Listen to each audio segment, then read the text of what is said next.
wear them kind of jackets, nigga. I wear minks, furs.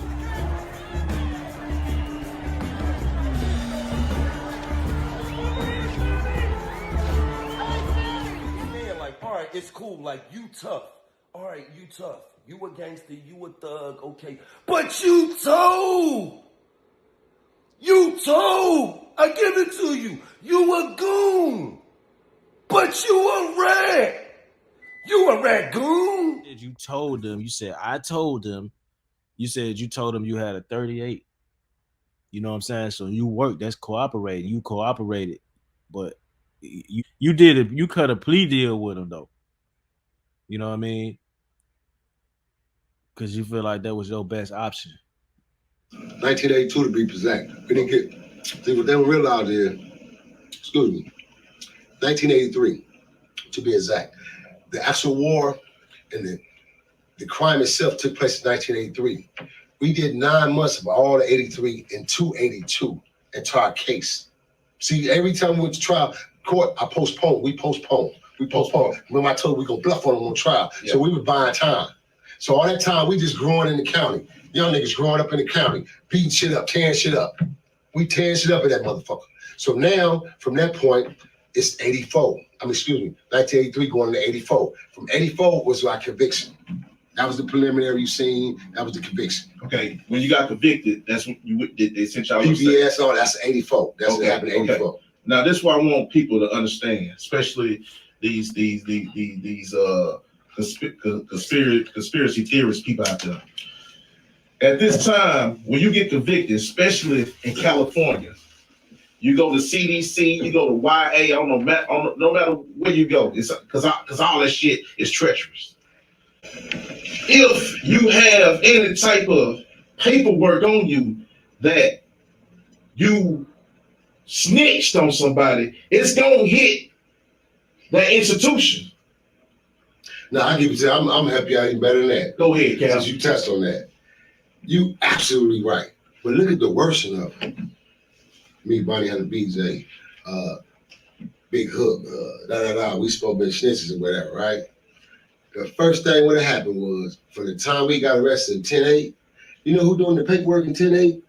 Convicts, not the motherfucking police. They write up their police report, they go to the window, and they pass that shit into a motherfucking goddamn convict who's coming from LA County Jail working in a police station every day. Because he's working off his time, free time, so he can get lesser time, and then soon he'll be a parolee. So he's eligible to work because he got minimum sentence. He's what you call minimum. He's not a maximum case, so he can work. So these people worked for the police stations, not the motherfucking computers. We didn't have them. You had one little ugly ass looking computer back then, looked like a compact or something, like a little TV, a box. And that motherfucker was like a word processor. The convicts did the motherfucking paperwork, bro. From the substation all the way to the top. So what that means is, bitches, it's impossible. It's fucking impossible to have a jacket, snitch, have paperwork in your jacket, and squeeze through the system and nobody notices it. Now, in that time era, it's impossible. So to break that down to you is, for the time to say, for example, nigga rolled over on his crew. Nah, bro. OG Mac, them niggas didn't even want to know that he snitched. That nigga went a long time without niggas knowing he snitched. Yeah, especially when niggas slipped up to you and all this other extra goofy shit. Them niggas went a long time without. Didn't they say he got blooded? I mean, didn't they say he just gave the blood shit up like in the early 2000s? Yeah, they say he just kind of fell back on his own. That was like what, 2001, 2002 or some shit. So that means damn near a decade this nigga was claiming blood. He was the leader of the New York Bloods, and he was a fucking rat, and only a few niggas knew. But most of them niggas was afraid. They didn't even want to bring up the topic. They didn't even want to tell a nigga period like about that shit because they was afraid of the consequences. You know what I'm saying? So you can get by as being a snitch for a long time. So it's not impossible. It's not impossible. Most cases, nah, but it's not impossible because it happens and shit. You know what I mean? Like, Niggas, you got 3 niggas you rolled over. Them 3 gone. They got 10 years. 2 of them 3 is in Folsom. The other one is on San Quentin. listen to this shit. It's been paid for. It's the difference between a public defender and a state appointed. So let me break down you jackass out who don't know. The state provides state appointed attorneys because they have to, it's required. They just don't give them to us. If you don't know your jurisdiction system, you don't know your laws and know how to throw these punches and how to move like chess, then you'll never get a state appointed. You can fire a public defender and tell him, man, it's conflict of interest. This dodo don't know what he's talking about. He's not representing me in my best interest, man. I need me a state appointed attorney, man. It's in your constitutional rights. But being the fact that we're young, we got 4 juveniles on the case. The oldest is the big homie who ended up getting picked up. He the big homie. He 28, 29 at this time. Feel what I'm saying? And then we got the juvenile. So when come time for us to give our statements and confessions and things of this nature, this is when we go to our arraignment and we holler at our boys and they come and tell us this is the evidence that's held against you. They got this evidence, they got this, they got that. They picked up some guns during raid. Some of the guns matched the ballistics. They found bags of bullets in B-Bone's house. They found this and that in B-Bone's house. Some of those bullets matched the ballistics. And so this is the evidence. Also, who is Ben Carr and Brian Decker? This is what my lawyer tell me. As he read everything out and he get to the 2 confidential, he go, who is Ben Carr and Brian Decker? I go, it's Pepto. It's my little homie. He go, evidently he's turning confidential state on you guys. He's turning over both of them. The Brian Decker, he gave original statements, but they can't seem to find Brian Decker. Ben Carr was picked up.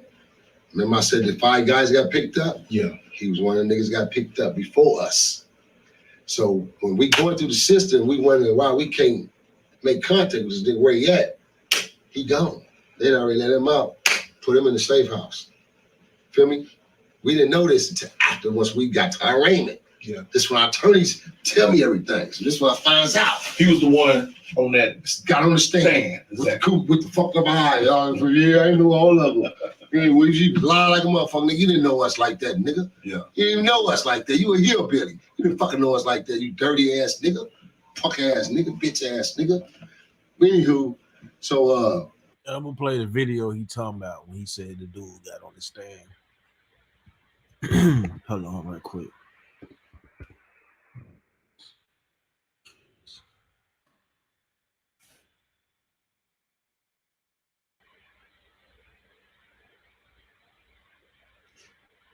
No, that shit too long. I can't do it because it's like an hour long fucking.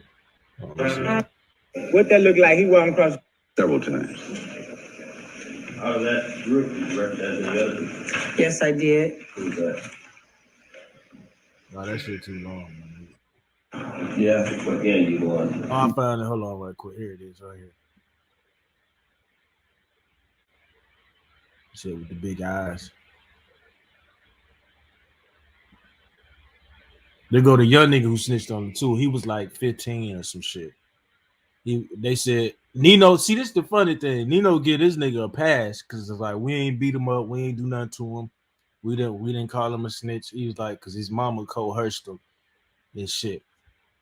You know what I mean? But you want to talk shit about the other 2 niggas. Yeah, that him right there.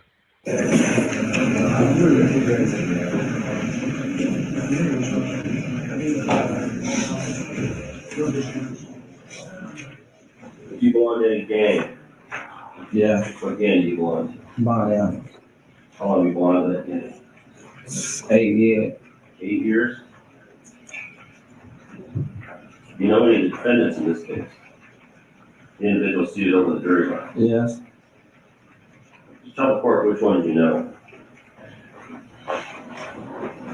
1, 2, 3, 4, 14. You know them all? Tell us any names Those the numbers of those who were present that on that night. 7, 6, 13. Number 13 is Louis Williams. I knew number 13? Right. Yeah. Hello, good. So you knew About 9, 10, yeah.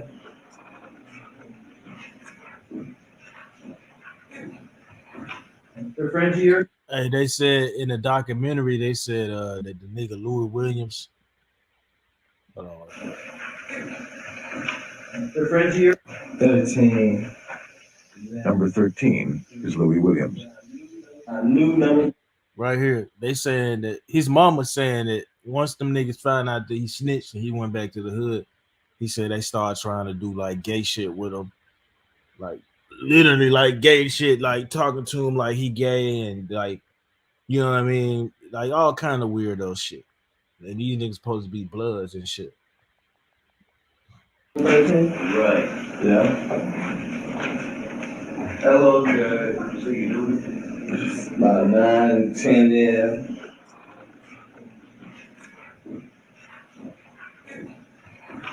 They're friends of yours? Yeah. You're testifying against them, is that right? I don't know what they did. You're testifying against He need his ass whooped. He need to get hit in his mouth, get stumped, everything. You already snitching with a smile on your face. And the man said, "Are you here to testify against him?" They're friends of yours? Yeah. You're testifying against them, is that right? I don't know what they did. You're testifying against them, are you not, Mr. Carr? I guess so. Yeah, he's a bitch ass nigga. You testifying on the niggas, nigga. Fuck you, man. You don't know what this is.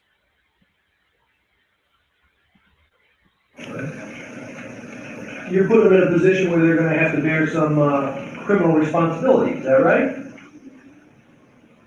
I wouldn't know. For a gang member to testify against fellow gang members is to risk violent retribution. The district attorney has offered. There go Nino right there.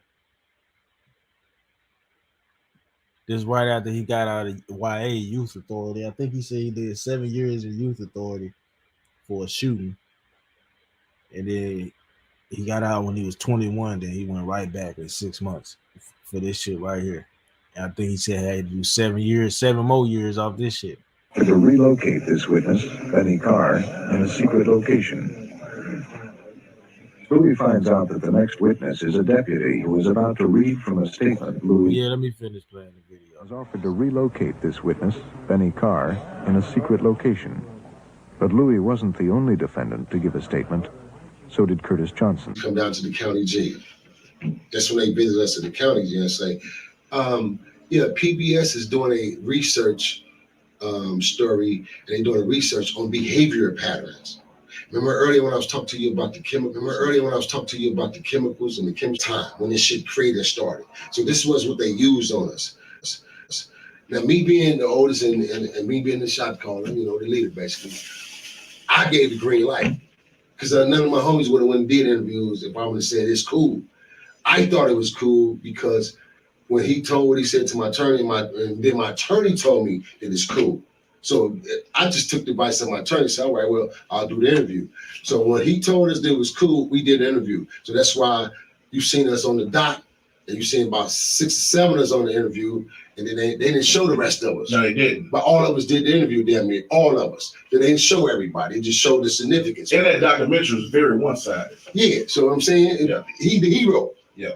He the hero. Then what the street said, God damn it, we was the motherfucking heroes. That's why our whole court was, that's another thing. If anybody was in there doing anything, the whole Nixon Guard scene would happen the whole motherfucking time from day one of going to court. Because we had over at least 50 to 100 spectators. He's told us so far, it's been Good. Who's the best? Who can handle it? The reality is, I have an opportunity to work for one of the biggest prominent names in the industry. Take that fucking opportunity, run with it. I was gangbang. Dr. Dre didn't gangbang. So what you punked him out? The club owner nigga didn't gangbang. Where's the Crip? Where's the Crip? You didn't punk out no H-Rays. You didn't punk out no roller 60s. You know what I'm saying? Like, who you instill fear in, my nigga? You trying to make it seem like you was a super gang member. You just was the average gang member, my nigga. You was the average gang member. If you see a weakness in somebody, then you gonna do shit to them. You gonna take advantage of them. That's average gang member shit. Where is the gang? Where is the? You don't have no names up under your belt where you did this and you paralyzed this nigga and shot this nigga and slapped that nigga. Where are all the stories at? You know what I mean? Them are the stories that's gonna make your channel blow up. Them the stories that's gonna make you go viral. You know what I mean? Come out and say you slapped a well-known, well-respected gang member or some shit, or you choked them out or some shit. Like, come with those stories. We don't want to hear about you pucking out no civilians, my nigga. That shit don't count.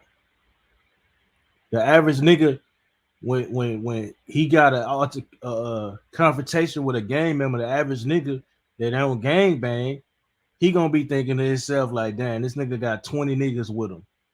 Like, you know, it's 20 of them niggas versus just me. I'm by myself. You know what I'm saying? So that shit don't count. I don't get it. I don't get this whole you was the devil. You was the devil himself. I don't get that narrative, man.